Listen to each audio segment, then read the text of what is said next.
All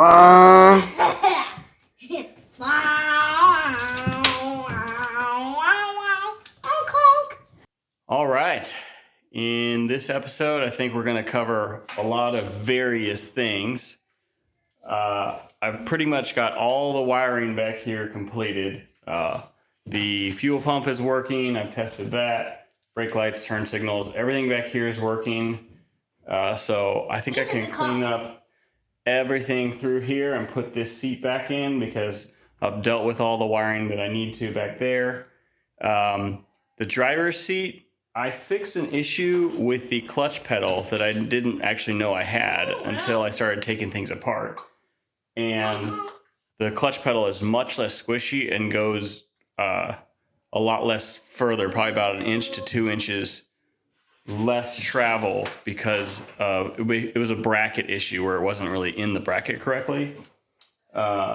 So I can move my driver's seat back about 1 inch and it'll make things much more comfortable because I always felt like I was too close to the gas pedal, and on longer drives it would kind of make my knee hurt a little bit. So now with the clutch pedal in the correct position, I can move the seat back another inch, maybe 1.5 inches, and it'll be a much more comfortable driving position for my knee on the gas pedal.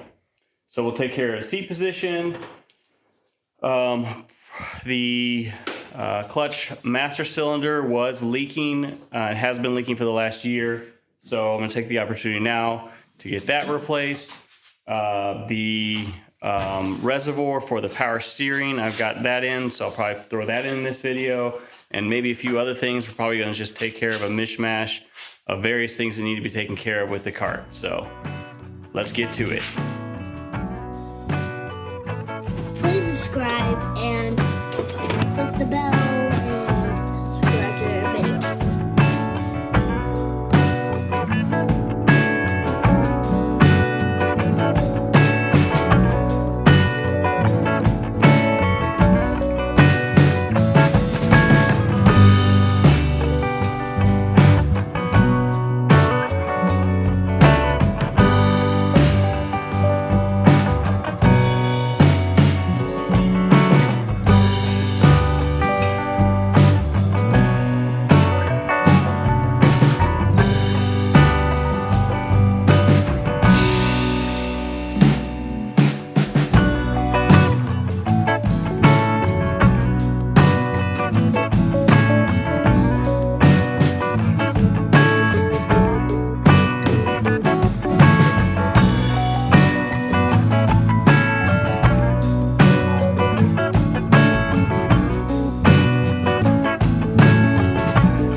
So much better.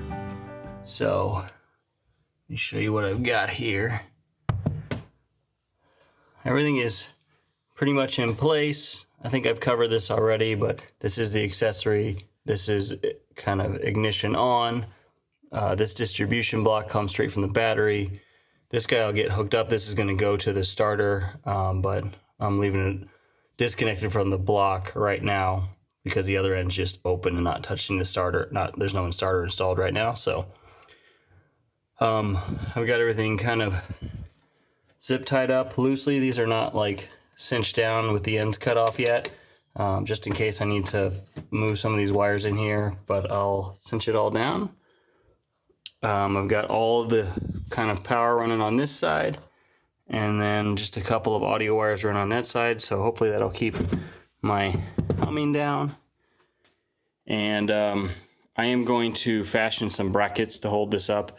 These little rubber ears that were attached, well, you can see one of them, these guys right here.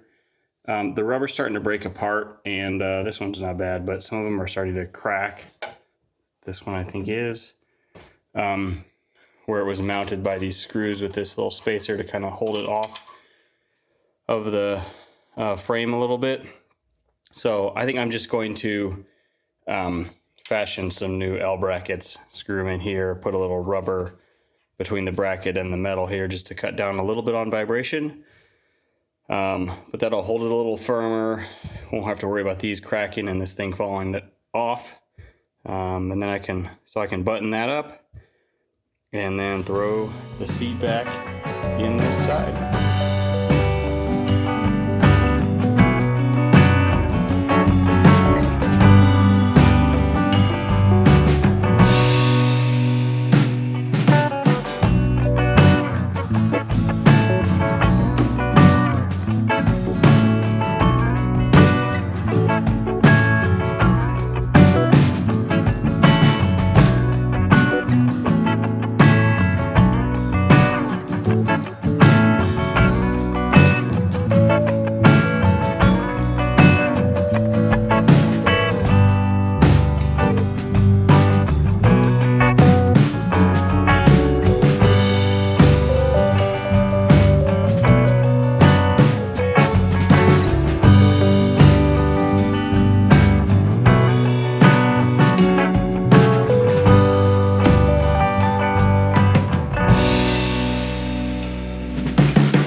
That's definitely better. Next, we're going to work on the steering shaft.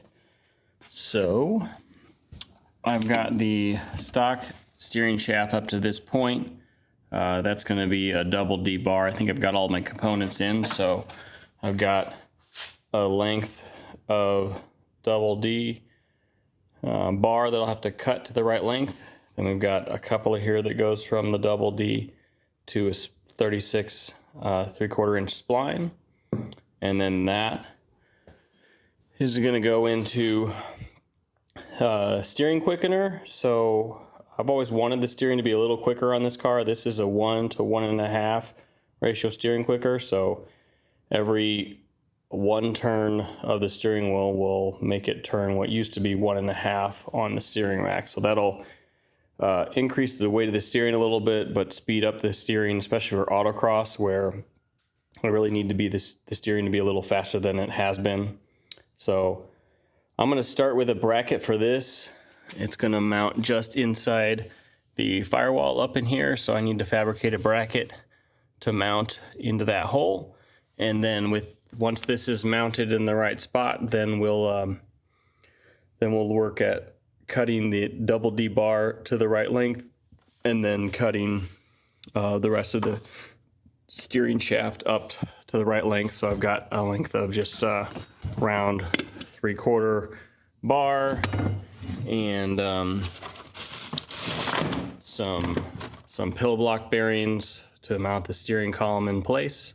So I'll have to make some brackets here to mount this. Not sure if I'm gonna mount it this way or this way right now. It kind of depends on the angle. Probably this way, but we'll see where we get. I may actually push this out a little bit further too, just to give it a little bit of extra rigidity on the steering wheel. So I've got two of these, one here and then one will probably mount back here too. So we'll see how this goes.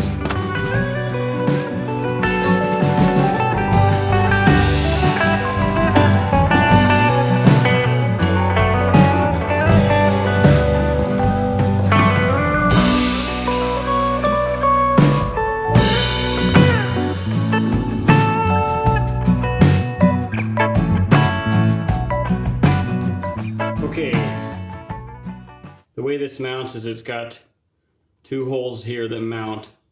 This is the side that's going to come to the driver, and then this side goes to the steering rack.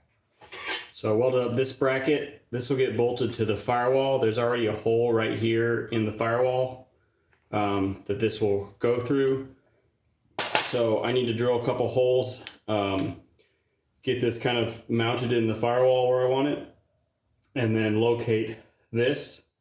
So once I get this drilled out and I kind of locate where I want this, then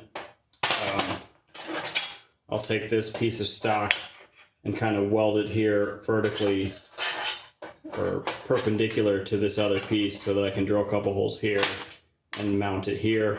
I'll probably also create some sort of angle brace going this way just so that this piece is nice and rigid and doesn't have any flex in it, because I don't really want this steering wheel kind of really any flex in that steering wheel mounting and stuff.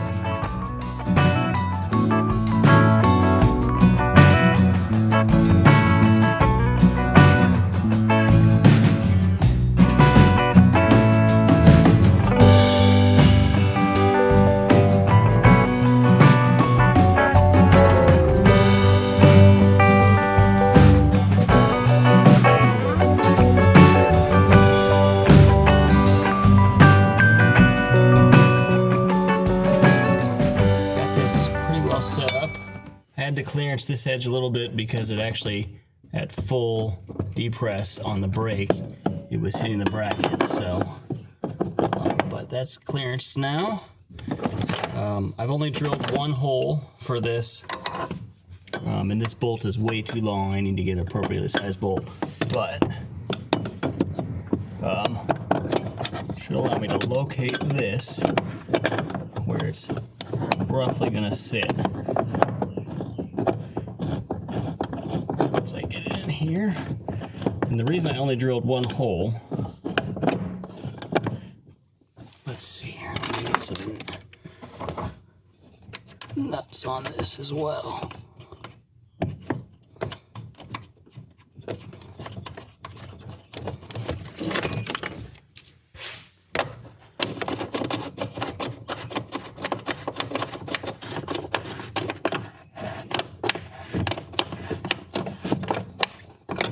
Okay, the reason I only drilled one hole is because I'm not sure what angle this is going to be at until I get the steering column in here. So only one hole allow me to kind of pivot this a little bit until I get the driver's side of the steering column sorted out, and then I'll figure out where to drill that second hole. But it should be close enough to get a measurement between the steering quickener and the rack side of the steering column and cut all those pieces out.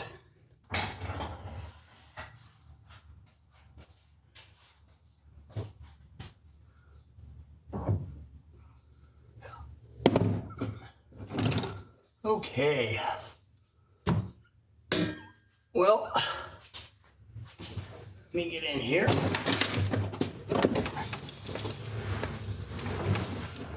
I ordered the wrong size double D shaft.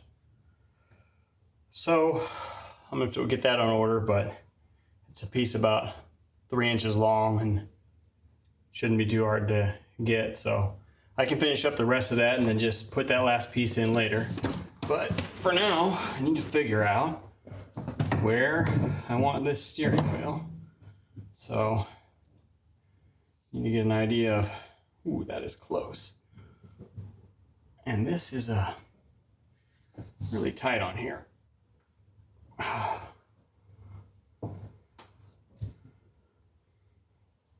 That's definitely too close. How far up or down do I want this? Probably a little further down.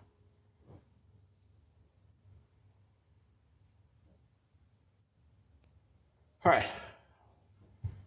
I need to stick this in a vise to get it because it's pretty tight tolerances. So let me push this a little further down and I'll be right back. Let's see. Arms at about a 90.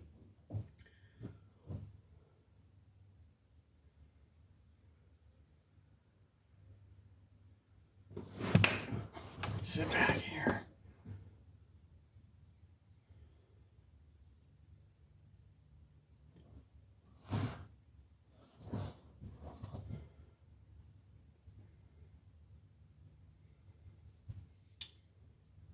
I think I like that right about there. I've got an eye on where I want that steering shaft coming through as it relates to this flange right here. So I can build out a bracket to put that pillow block bearing. And the other end will just be held by the steering quickener. I think that'll be enough because that's pretty solidly mounted. So I'll look at where to put that guy. This guy I'll chop off and weld. It's a weld-in system. I did get rid of the NRG quick release hub. It uses little detent balls, and an experienced racer told me those things can wallow out over time and it becomes dangerous. So I went to a splined release. It's definitely a little tougher to get on and off, but should be nice and solid. So I'll weld this piece on. It should be time to party with the steering.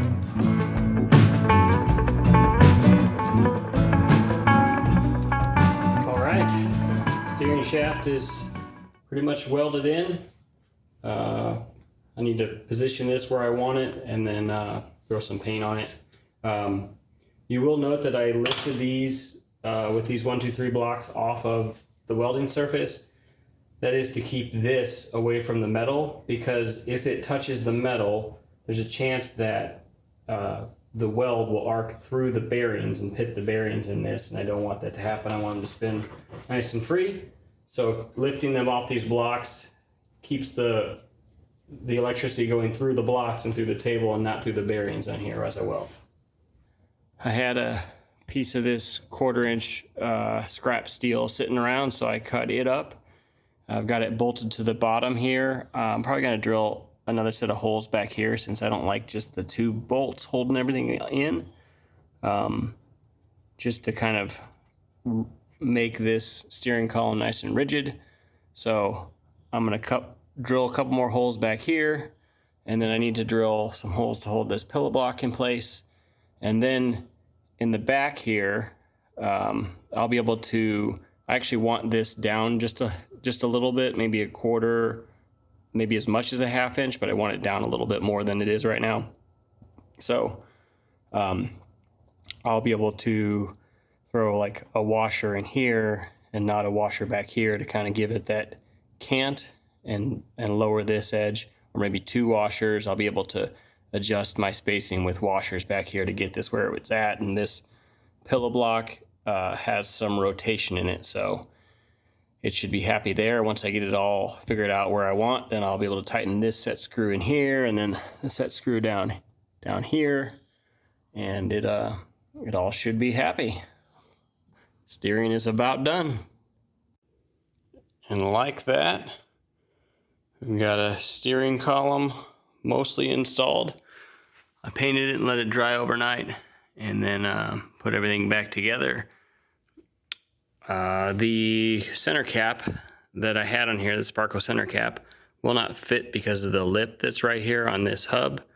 So it'll just have to stay that way. I might paint it black just to reduce some glare from the sun, or figure out a different center cap setup. So, but now I think it's time to get to the clutch master cylinder.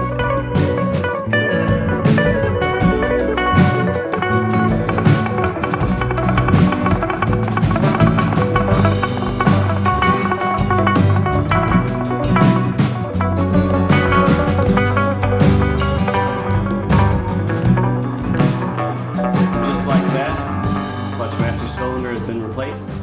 Have I mentioned how easy this car is to work on, and everything is so accessible? Didn't take much time at all. I think that's going to be about it for this video. Covered a lot of ground in this one. I'm still waiting on a couple of hoses so I can finish up some of the plumbing in the engine bay, and I got word today that the QuickTime bell housing is delayed in shipment from Holly, so hopefully that ships soon, but that's probably the biggest thing we're waiting on. So I'm not sure what we'll cover in the next video, but thanks for watching, guys. We'll see you next time.